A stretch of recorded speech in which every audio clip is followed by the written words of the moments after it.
കാലാവസ്ഥയുടെ വ്യതിയാനങ്ങളെക്കുറിച്ച് നമ്മൾ ചർച്ച ചെയ്യുമ്പോൾ പരിശുദ്ധ ഖുർആൻ മുന്നോട്ട് വയ്ക്കുന്ന അചഞ്ചലമായ ചില അധ്യാപനങ്ങളുണ്ട്. ഖുൽ അറഅയ്തും ഇൻ ജഅലല്ലാഹു അലൈക്കുമുൽ ലൈല സർമദാ ഇലാ യൗമിൽ ഖിയാമ. അല്ലാഹു സുബ്ഹാനഹു വ തആല ഖിയാമത്ത് നാൾ വരെ എല്ലാ സമയവും രാത്രിയാക്കി വെക്കുകയാണെങ്കിൽ മൻ ഇലാഹുൻ ഗൈറുല്ലാഹി യഅതീകും ബിളിയാ, ആ രാത്രിയെ മാറ്റിക്കൊണ്ട് നിങ്ങൾക്ക് വിശ്രമിക്കാൻ, നിങ്ങൾക്ക് ജോലി ചെയ്യാൻ കഴിയുന്ന രൂപത്തിലേക്കുള്ള ഒരു പകലിനെ സംവിധാനിക്കാൻ ആർക്കാണ് കഴിയുക? അള്ളാഹുവിന്റെ ചോദ്യമാണ്. തൊട്ടടുത്ത ആയത്തിൽ തന്നെ അല്ലാഹു തആല വീണ്ടും ചോദിക്കുകയാണ്, ഖുൽ അറഅയ്തും ഇൻ ജഅലല്ലാഹു അലൈക്കുമുൻ നഹാറ സർമദാ. എല്ലാ സമയത്തും അല്ലാഹു സുബ്ഹാനഹു വ തആല പകലിനെ സംവിധാനിച്ചു വെച്ചാൽ ഇലാ യൗമിൽ ഖിയാമ, ലോകം അവസാനിക്കുന്നത് വരെ എല്ലാ സമയത്തും അല്ലാഹു സുബ്ഹാനഹു വ തആല പകലിനെ സംവിധാനിച്ചു വെച്ചാൽ മൻ ഇലാഹുൻ ഗൈറുല്ലാഹി യഅതീകും ബിലൈലിൻ തസ്കുനൂന ഫീ, രാത്രിയുടെ യാമങ്ങളിൽ നമ്മുടെ വീടുകളിൽ നമ്മൾ വിശ്രമിക്കുവാനുള്ള അവസരങ്ങൾ ലഭിക്കുന്ന ആ രാത്രിയെ ആരാണ് നിങ്ങൾക്ക് സംവിധാനിച്ചു വെക്കുക എന്ന് അല്ലാഹു സുബ്ഹാനഹു വ തആല ചോദിക്കുകയാണ്. രാത്രിയുടെ ദൈർഘ്യത്തെ കുറക്കാൻ, പകലിന്റെ ദൈർഘ്യത്തെ കുറക്കാൻ നമുക്ക് കഴിയുന്നില്ല. അത് അള്ളാഹുവിന്റെ മാത്രം അധികാരത്തിൽപ്പെട്ടതാണ് എന്നല്ലേ നമുക്കിതിൽ നിന്ന് വായിക്കാൻ കഴിയുന്നത്. ഈ രൂപത്തിൽ പ്രപഞ്ചത്തിന്റെ എല്ലാ നിയന്ത്രണങ്ങളും അല്ലാഹു സുബ്ഹാനഹു വ തആലയിലാണ്. അതുകൊണ്ട് കാലാവസ്ഥയുടെ വ്യതിയാനങ്ങൾ സംഭവിക്കുമ്പോൾ നമ്മുടെ മനസ്സിലേക്ക് വരേണ്ടത് ഇതെല്ലാം അള്ളാഹുവിന്റെ കഴിവുകളിൽപ്പെട്ടതാണ് എന്നുള്ള ചിന്തയാണ്. എന്നാൽ വിശ്വാസികളെ സംബന്ധിച്ചിടത്തോളം നമ്മൾ ചെയ്യേണ്ടത്, ഏത് അനുകൂലമായ സാഹചര്യമാണെങ്കിലും ഏത് പ്രതികൂലമായ സാഹചര്യമാണെങ്കിലും അതിനെയെല്ലാം ഏതെല്ലാം രൂപത്തിൽ അവസരങ്ങളാക്കി മാറ്റാം എന്നുള്ളതാണ് നമ്മൾ ചെയ്യേണ്ടത്. യഥാർത്ഥത്തിൽ ഈ വേനൽക്കാലം എന്ന് പറയുന്നത് അവസരങ്ങളുടെ വേനൽക്കാലമാക്കി മാറ്റാൻ നമുക്ക് സാധിക്കേണ്ടതുണ്ട്. അങ്ങനെ ധാരാളം അവസരങ്ങൾ നമ്മുടെ ചുറ്റിലും ഈ വേനൽക്കാലത്തുണ്ട്. യുദ്ധവും വേനൽ ചൂടും ഒരുമിച്ച് വരുന്ന സാഹചര്യത്തിൽ, മുമ്പ് കൊറോണയുടെ സാഹചര്യത്തിൽ നമ്മൾ അനുഭവിച്ചിരുന്നത് പോലത്തെ ക്ഷാമങ്ങൾ നമ്മുടെ ചുറ്റുപാടുകളിൽ എത്താൻ തുടങ്ങിയിട്ടുണ്ട്. ചെറിയ ചെറിയ ഹോട്ടൽ വ്യാപാരികളുടെ ദൈനംദിന ജീവിതത്തിൽ ബുദ്ധിമുട്ടുകൾ വരാൻ തുടങ്ങിയിട്ടുണ്ട്. ഇതുപോലെ പെയിന്റ് ജോലി ചെയ്യുന്നവർ, വെയിലത്ത് കഷ്ടപ്പെടുന്നവർ, ഇങ്ങനെയുള്ള അനേകം മനുഷ്യർ ഈ സമയങ്ങളിൽ വ്യത്യസ്തങ്ങളായ ബുദ്ധിമുട്ടുകൾ അനുഭവിച്ചുകൊണ്ടിരിക്കുന്നുണ്ട്. അതുകൊണ്ട് തന്നെ ഈ സമയങ്ങളിൽ നമ്മൾ നമ്മിലേക്ക് ഒതുങ്ങാതെ മറ്റുള്ളവരിലേക്ക് കൂടി പരക്കണം എന്ന് സാന്ദർഭികമായി ഓർമ്മപ്പെടുത്തുകയാണ്. ഏത് സമയത്തുള്ള സ്വതക്കയാണ് നബിയെ ഏറ്റവും കൂടുതൽ പ്രത്യേകതയുള്ളതെന്ന് പരിശുദ്ധ റസൂൽ സ്വല്ലല്ലാഹു അലൈഹി വസല്ലമ തങ്ങളോട് ചോദിക്കുന്ന നേരം പരിശുദ്ധ റസൂലിന്റെ മറുപടി, എപ്പോഴാണോ നീ ദാരിദ്ര്യത്തെ ഭയക്കുന്നതെങ്കിൽ അന്നേരം നീ കൊടുക്കുന്ന സ്വതക്കയ്ക്കാണ് ഏറ്റവും വലിയ പ്രതിഫലം എന്നുള്ളതാണ്. എനിക്ക് എൻ്റെ വീട്ടിൽ മതിയായ വെള്ളം ഇല്ല എന്ന് തോന്നുന്ന സമയത്ത് നമ്മുടെ അപ്പുറത്ത് വീട്ടിലുള്ള ഒരാൾ വന്ന് അല്പം വെള്ളം തരുമോ എന്ന് ചോദിക്കുന്ന സമയത്ത് കൊടുക്കാൻ കഴിയുന്നുണ്ടെങ്കിൽ അതാണ് ഏറ്റവും ശ്രേഷ്ഠതയുള്ള, അള്ളാഹുവിൻ്റെ അടുക്കൽ ഏറ്റവും കൂടുതൽ പ്രതിഫലമുള്ള സ്വതക്ക എന്ന് പരിശുദ്ധ റസൂൽ സ്വല്ലല്ലാഹു അലൈഹി വസല്ലമ തങ്ങൾ പഠിപ്പിക്കുന്നു. അഥവാ ദാരിദ്ര്യത്തെ ഭയക്കുന്ന സമയം, വല്ലായ്മയെ ഭയക്കുന്ന സമയത്ത് നമുക്ക് നൽകാൻ കഴിയുന്ന സ്വതക്കക്കാണ് ഏറ്റവും കൂടുതൽ പ്രതിഫലം എന്നാണ് നമുക്കതിൽ നിന്ന് വായിക്കാൻ കഴിയുന്നത്. എന്താണ് ഞങ്ങൾ സ്വതക്ക ചെയ്യേണ്ടത് യാ റസൂലല്ലാഹ്? നബി സല്ലല്ലാഹു അലൈഹി വസല്ലം തങ്ങളോട് ചോദിക്കുന്നു, നബിയെ ഞങ്ങൾ എന്താണ് ഏറ്റവും കൂടുതലായി സ്വതക്ക ചെയ്യേണ്ടത്? ആ സമയത്ത് റസൂലുള്ളാഹി സ്വല്ലല്ലാഹു അലൈഹി വസല്ലമ തങ്ങളുടെ മറുപടി, സഖയുൽ മാ, നിങ്ങൾ കുടിക്കാൻ പറ്റുന്ന വെള്ളം സ്വതക്ക ചെയ്തു കൊടുക്കുക. അതാണ് ഏറ്റവും ഉത്തമമായ സ്വതക്ക എന്ന് പറയുന്നത്. നമ്മൾ മക്കയിലേക്കൊക്കെ പോയാൽ അവിടെ വ്യത്യസ്തങ്ങളായ അറബികൾ മനുഷ്യർക്ക് വെള്ളം ഇങ്ങനെ കൊടുക്കുന്നത് കാണാം, ഈത്തപ്പഴം കൊടുക്കുന്നത് കാണാം. അത് വലിയൊരു സംസ്കാരമാണ്, വലിയൊരു കാര്യമാണ്. അതുകൊണ്ട് നമ്മുടെ വീട്ടിലേക്ക് ദാഹമകറ്റാൻ വരുന്ന ഒരുപാട് മനുഷ്യരുണ്ടാകും. ആ മനുഷ്യർക്കൊരു തുള്ളി വെള്ളം കൊടുക്കുക എന്ന് പറയുന്നത് ഈ വേനൽക്കാലത്ത് നമുക്ക് ചെയ്യാൻ കഴിയുന്ന ഏറ്റവും സുന്ദരമായ സ്വതക്കകളിൽ പെട്ടതാണ്. അതുകൊണ്ട് ദാഹിക്കുന്നവർക്ക് വെള്ളം കൊടുക്കുക എന്നത് വളരെ പ്രധാനപ്പെട്ട ഒന്നാണ്. എന്നാൽ ആ വെള്ളത്തിന്റെ അവകാശികൾ മനുഷ്യർ മാത്രമല്ല എന്നുകൂടി നമ്മൾ മനസ്സിലാക്കേണ്ടതുണ്ട്. പരിശുദ്ധ റസൂൽ സ്വല്ലല്ലാഹു അലൈഹി വസല്ലമ തങ്ങൾ പഠിപ്പിക്കുന്നുണ്ട്, ജീവജാലങ്ങളെങ്ങാനും ഈ ഭൂമി ലോകത്തില്ലായിരുന്നുവെങ്കിൽ മഴ നിങ്ങൾക്ക് വർഷിക്കുമായിരുന്നില്ലെന്ന് റസൂലുള്ളാഹി സ്വല്ലല്ലാഹു അലൈഹി വസല്ലം. നമുക്ക് മഴ വർഷിക്കുന്നതിന്റെ പ്രധാനപ്പെട്ട ഒരു കാരണം എന്ന് പറയുന്നത് തെറ്റുകൾ ചെയ്യാത്ത ജീവജാലങ്ങൾ ഇവിടെ ഉണ്ട് എന്നുള്ളതാണ്. അതുകൊണ്ട് മനുഷ്യരായ നമ്മളെ പോലെ തന്നെയാണ് നമ്മുടെ ചുറ്റിലുള്ള എല്ലാ ജീവികളും എന്ന് പരിശുദ്ധ ഖുർആൻ പഠിപ്പിക്കുന്നുണ്ട്. വമാ മിൻ ദാബത്തിൻ ഫിൽ അർള് വലാ ത്വാഇരിൻ യതീറു ബിജനാഹിഹി ഇല്ലാ ഉമമുൻ അംസാലുകും. അതേ, നമ്മുടെ ഈ ഭൂമി ലോകത്ത് ജീവിക്കുന്ന ഏതൊരു ജന്തുവും അതുപോലെ തന്നെ ഇരു ചിറകുകളിലായി വിരിച്ചു പറക്കുന്ന പറവകളുമെല്ലാം ഇല്ലാ ഉമമുൻ അംസാലുകും, അവർ നിങ്ങളെപ്പോലെ ഒരു കമ്മ്യൂണിറ്റിയാണ്. മനുഷ്യൻ എന്ന് പറയുന്ന നമുക്ക് നമ്മുടെ ഒരു കമ്മ്യൂണിറ്റിയാണ്. നമുക്ക് ജീവിക്കാൻ എന്തെല്ലാം ആവശ്യങ്ങളുണ്ടോ അതുപോലെ എല്ലാം ആവശ്യമുള്ള ഒരു കമ്മ്യൂണിറ്റിയാണ് അവർ. അതുകൊണ്ട് നമ്മൾ വെള്ളം എടുക്കുന്നുണ്ടെങ്കിൽ, നമ്മൾ ശ്വാസം എടുക്കുന്നുണ്ടെങ്കിൽ, വ്യത്യസ്തങ്ങളായ പ്രകൃതിയുടെ വിഭവങ്ങൾ നമ്മൾ എടുക്കുന്നുണ്ടെങ്കിൽ, ഇതേപോലെ ആ വിഭവങ്ങളെല്ലാം എടുക്കാൻ അർഹതയുള്ളവർ, അതിനവകാശപ്പെട്ടവരാണ് ജന്തുജാലങ്ങൾ എന്ന് പറയുന്നത്. അതുകൊണ്ട് തന്നെ ഈ സമയങ്ങളിൽ നമ്മൾ ജന്തുജാലങ്ങളിലേക്ക് നന്നായി നോക്കേണ്ടതുണ്ട്. നമ്മുടെ മുൻഗാമികളെ ഒന്ന് എടുത്ത് പരിശോധിച്ചു നോക്കൂ. മഹാനായ അബൂ ഹുറൈറ റളിയല്ലാഹു തആല അൻഹു, അവിടുത്തെ പേരിന്റെ അർത്ഥം തന്നെ പൂച്ചയുടെ പിതാവ് എന്നുള്ളതാണ്. മഹാനായ ശൈഖ് റിഫാഇ റളിയല്ലാഹു തആല അൻഹുവിന്റെ ജീവിത അധ്യാപനങ്ങൾ എടുത്ത് പരിശോധിക്കുന്ന സമയങ്ങളിൽ കാണാം അവിടുത്തെ ജീവിതത്തിലെ ഏറ്റവും വലിയ കറാമത്ത് എന്ന് പറയുന്നത് ഇതര ജീവികളോട് കരുണ കാണിച്ചിരുന്നു എന്നുള്ളതാണ്. മഹാനായ അബൂ ദർ റളിയല്ലാഹു തആല അൻഹു, ജുന്ദുബിനു ജുനാദ എന്നാണ് മഹാനവറുകളുടെ പേര്. പക്ഷെ ചരിത്രത്തിൽ മഹാനവറുകളെ അറിയപ്പെടുന്നത് അബൂദർ എന്നാണ്. എന്താണ് അബൂദർ എന്ന പദത്തിന്റെ അർത്ഥം? ഉറുമ്പുകളുടെ പിതാവ് എന്നാണ്. എല്ലാ ദിവസവും രാവിലെ ഉറുമ്പുകൾക്ക് മധുരം ഇട്ട് കൊടുക്കുമായിരുന്നു മഹാനവറുകൾ. ഇതെല്ലാം പരിശുദ്ധ റസൂൽ സ്വല്ലല്ലാഹു അലൈഹി വസല്ലമ തങ്ങൾ പ്രോത്സാഹിപ്പിച്ചിട്ടുള്ള കാര്യമാണ്. മഹാനായ അബൂബക്കർ ശിബിലി റളിയല്ലാഹു തആല അൻഹുവിന്റെ വഫാത്തിന്റെ നേരം ചിന്തിക്കേണ്ട നേരമാണ് നമ്മൾ. അന്നേരം മഹാനവറുകൾക്ക് ഒരു സ്വാലിഹായ മനുഷ്യന്റെ വഫാത്തിന്റെ സമയം എന്തെല്ലാം ഖൈറാത്തുകൾ ലഭിക്കുമോ ആ നന്മകളെല്ലാം മഹാനവറുകൾക്ക് ലഭിക്കുന്ന സമയത്ത് അല്ലാഹു സുബ്ഹാനഹു വ തആല ചോദിക്കുകയാണ്, എന്താണ് നിങ്ങൾക്ക് ഈ നന്മകളെല്ലാം കിട്ടാനുള്ള കാരണം? അന്നേരം മഹാനവറുകൾ പറയുന്നുണ്ട്, എൻ്റെ നിസ്കാരങ്ങളാണോ? അല്ല. എൻ്റെ നോമ്പുകളാണോ? അല്ല. എൻ്റെ സ്വതക്കകളാണോ? അല്ല. പിന്നെ എന്താണ് മരണത്തിൻ്റെ സമയം ഇത്ര മനോഹരമായി കിട്ടാനുള്ള കാരണം എന്ന് ചോദിച്ചപ്പോൾ അല്ലാഹു സുബ്ഹാനഹു വ തആലയുടെ മറുപടി, ബഗ്ദാദ് പട്ടണത്തിലൂടെ നിങ്ങളിങ്ങനെ നടന്നു പോകുന്ന സമയത്ത് കോച്ചിത്തരിക്കുന്ന തണുപ്പ് കൊള്ളുന്ന ഒരു പൂച്ചയെ നിങ്ങൾ കണ്ടില്ലായിരുന്നുവോ? ആ പൂച്ചയെ നിങ്ങൾ അവിടെ നിന്നെടുത്ത് അതിന് ചൂട് ലഭ്യമാകുന്ന ഒരു സ്ഥലത്തേക്ക് നിങ്ങൾ മാറ്റിവെച്ചല്ലോ.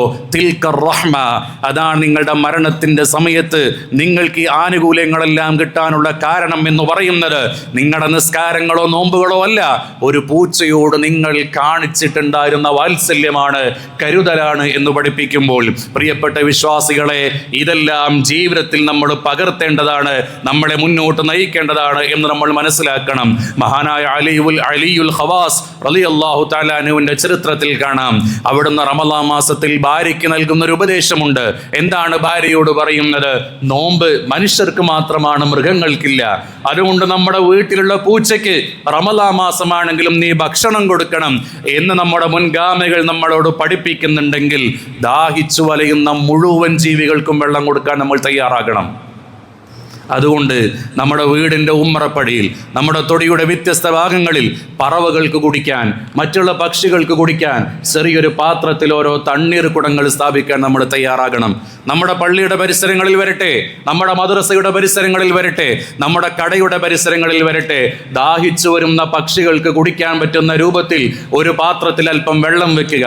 എല്ലാ ദിവസവും ആ പാത്രത്തിലെ വെള്ളം മാറ്റി പുതിയ വെള്ളം വെച്ച് കൊടുക്കുക. ഇങ്ങനെ മറ്റുള്ള ജീവികളോട് എല്ലാ നിലക്കും കരുണ കാണിക്കാൻ നമ്മൾ തയ്യാറാകണം. ഒരു പൂച്ചയെ കെട്ടിയിട്ടതിൻ്റെ പേരിൽ അല്ലാഹു സുബ്ഹാനഹു വ തആല സ്വർഗ്ഗം നിഷേധിച്ച ചരിത്രം നമുക്കറിയാം. ഒരു നായക്ക് വെള്ളം കൊടുത്തതിൻ്റെ പേരിൽ, ദാഹിച്ചുകൊണ്ട് മണ്ണ് വാരി തിന്നുന്ന ഒരു നായക്ക് വെള്ളം കൊടുത്തതിൻ്റെ പേരിൽ അല്ലാഹു സുബ്ഹാനഹു വ തആല സ്വർഗ്ഗം നൽകിയ മനുഷ്യന്റെ കഥയും അറിയുന്നവരാണ് നമ്മൾ. അതുകൊണ്ട് ഇതര ജീവികളിലേക്ക് നോക്കുക, ആ ജീവികളിലുള്ള എല്ലാ കാര്യങ്ങളും നമ്മൾ ശ്രദ്ധിക്കുക. ജലക്ഷാമം അനുഭവപ്പെട്ടുകൊണ്ടിരിക്കുകയാണ്, പലയിടങ്ങളിലും വെള്ളം ഇല്ലാതായിക്കൊണ്ടിരിക്കുന്നു. വെള്ളമില്ലാതായാൽ സ്വാഭാവികമായും വെള്ളത്തിൽ നിന്ന് ഉൽപ്പാദിപ്പിക്കുന്ന വൈദ്യുതിയുടെ അളവും കുറയുന്ന ഒരു കാര്യമാണ്. മഴക്കാലമായി കഴിഞ്ഞാൽ നമ്മൾ ഇൻവെർട്ടറുകൾ ഉപയോഗിക്കുന്ന സമയത്ത് നന്നായി ശ്രദ്ധ നൽകാറുണ്ട്. എന്നതുപോലെ തന്നെ ഈ വേനൽക്കാലത്ത് നമ്മൾ നമ്മുടെ ആഡംബര ലൈറ്റുകളെല്ലാം അണയ്ക്കേണ്ട കാലമാണ്. നമ്മുടെ വീടിൻ്റെ ചുമരുകളിൽ, നമ്മുടെ മതിലുകളിലൊക്കെ വലിയ ആഡംബര ലൈറ്റുകളുണ്ട്. അതെല്ലാം പ്രകാശിപ്പിക്കേണ്ട കാലമല്ല ഇത്. കാരണം വൈദ്യുതി എന്ന് പറയുന്നതിൻ്റെ ക്ഷാമം നമുക്ക് അനുഭവപ്പെട്ടുകൊണ്ടിരിക്കുന്നു. ലോഡ് ഷെഡിങ്ങിന് നിർബന്ധിതരായിക്കൊണ്ടിരിക്കുകയാണ്. അതുകൊണ്ട് അനാവശ്യമായി ഒരു ലൈറ്റും കത്താൻ പാടില്ല, അനാവശ്യമായി ഒരു ഫാനും കറങ്ങാൻ പാടില്ല. ഈ രൂപത്തിൽ നമ്മുടെ വൈദ്യുത ഉപയോഗങ്ങളിലും വലിയ രൂപത്തിലുള്ള ജാഗ്രത പുലർത്തണം എന്ന് സാന്ദർഭികമായി ഓർമ്മപ്പെടുത്തുകയാണ്. മറ്റൊന്ന് ഓർമ്മപ്പെടുത്താനുള്ളത്, 3 കുട്ടികളടക്കം 12 പേരാണ് നമ്മുടെ കേരളത്തിൽ സൂര്യാഘാതമേറ്റത്. വെക്കേഷൻ സമയമാണ്. നമ്മുടെ മക്കളൊക്കെ തെരുവോരങ്ങളിൽ കളിക്കാൻ പോകുന്ന സമയം കൂടിയാണ്.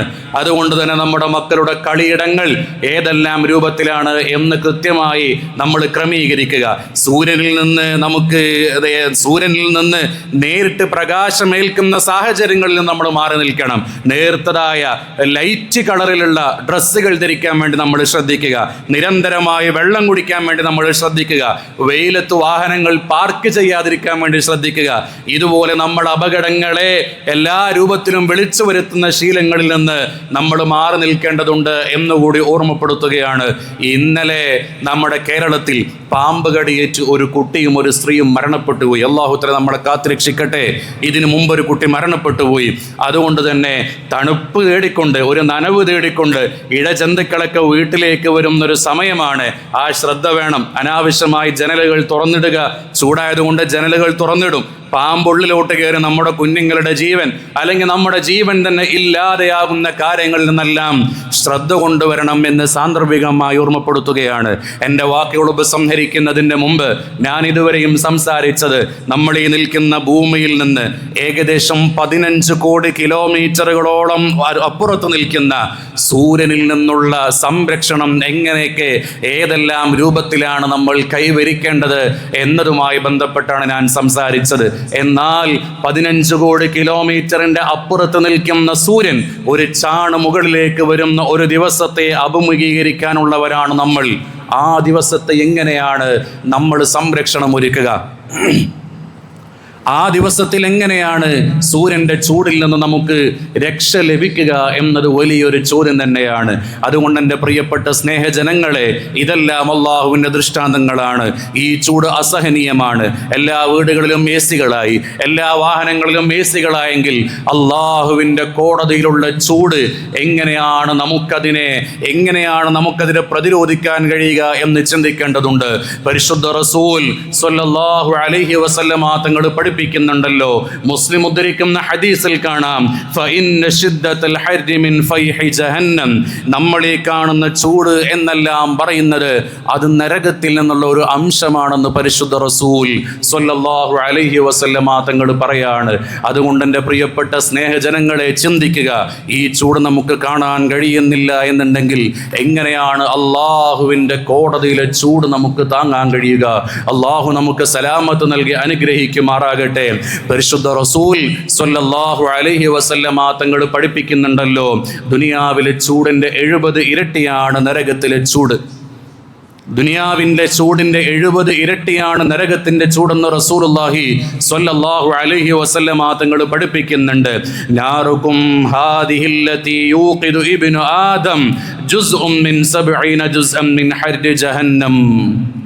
പ്രിയപ്പെട്ട സ്വഹാബത്തിനോട് റസൂലുള്ളാഹി സ്വല്ലല്ലാഹു അലൈഹി വസല്ലമ തങ്ങൾ പറഞ്ഞു കൊടുക്കുകയാണ്, 70 ഇരട്ടിയാണ് ഈ ഭൂമിയിലുള്ള ചൂടിൻ്റെ 70 ഇരട്ടിയാണ്. ഇരുമ്പിനെ ഉരുക്കിക്കൊണ്ട് സ്വർണമാക്കിയും മറ്റും ലോഹങ്ങളിലേക്ക് മാറ്റാൻ കഴിയുന്ന ചൂട് നമ്മുടെ ദുനിയാവിലുണ്ട്.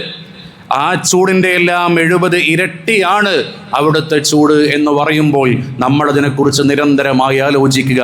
ആ ചൂടിൽ നിന്ന് ഏത് രൂപത്തിലാണ് നമുക്ക് രക്ഷ നേടാൻ കഴിയുക എന്നെൻ്റെ പ്രിയപ്പെട്ടവരെ നന്നായി നമ്മൾ ആലോചിക്കേണ്ടതുണ്ട്.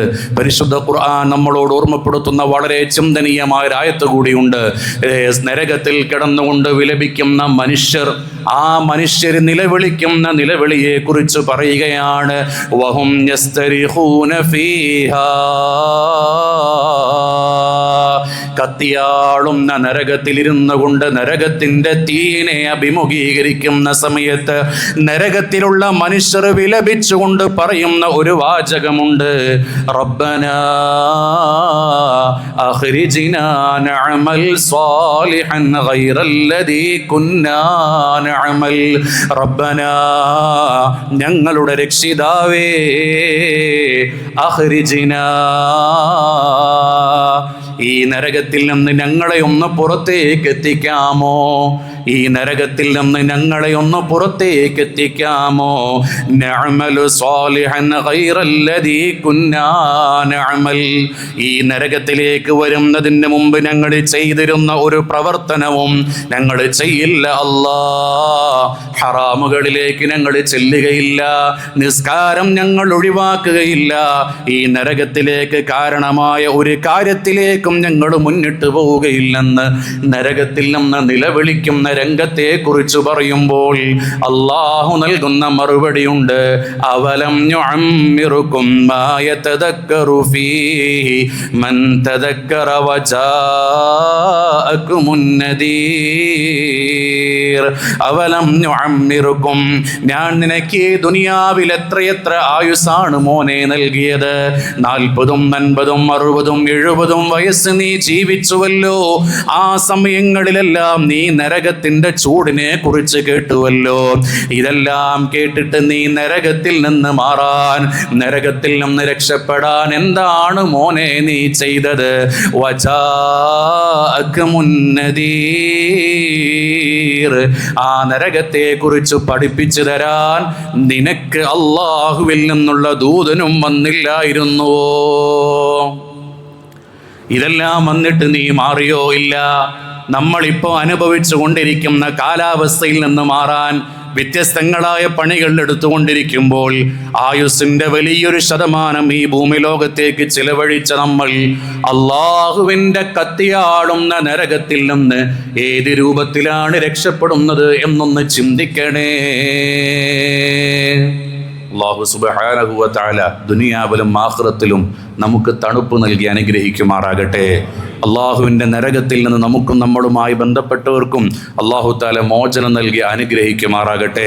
അതുകൊണ്ട് ഞാൻ ഓർമ്മപ്പെടുത്തിയ കാര്യങ്ങളൊക്കെ കുറേ വഅള് പറഞ്ഞു പോവുക എന്നുള്ളതല്ല, നമ്മുടെ ജീവിതത്തിൽ പകർത്താനുള്ള കാര്യങ്ങളാണ്. വേനൽക്കാലത്ത് ഏത് രൂപത്തിലാണ് നമ്മൾ ശ്രദ്ധിക്കേണ്ടത് എന്നുള്ള കാര്യങ്ങളാണ്. സാമ്പത്തിക വിഷയങ്ങൾ ചില കൺട്രോളുകൾ വരണം. സമയമില്ലാത്തതുകൊണ്ട് ഇൻഷാ അല്ലാഹ് മറ്റൊരിക്കൽ നമുക്ക് ആ വിഷയത്തെക്കുറിച്ച് സൂചിപ്പിക്കാം.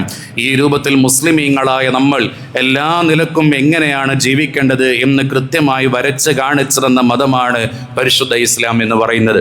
അതുകൊണ്ട് തന്നെ ഇസ്ലാം എന്ന് പറയുന്നത് ഒരു മതം എന്നതിൻ്റെ അപ്പുറത്ത് ഒരു ജീവിത ശൈലി കൂടിയാണ് പരിശുദ്ധ ഇസ്ലാം. അതിനെ കൃത്യമായി പഠിക്കാൻ, കേൾക്കാൻ, അറിയാൻ, പ്രചരിപ്പിക്കാൻ അള്ളാഹു നമുക്ക് തൗഫീഖ് നൽകി അനുഗ്രഹിക്കുമാറാകട്ടെ.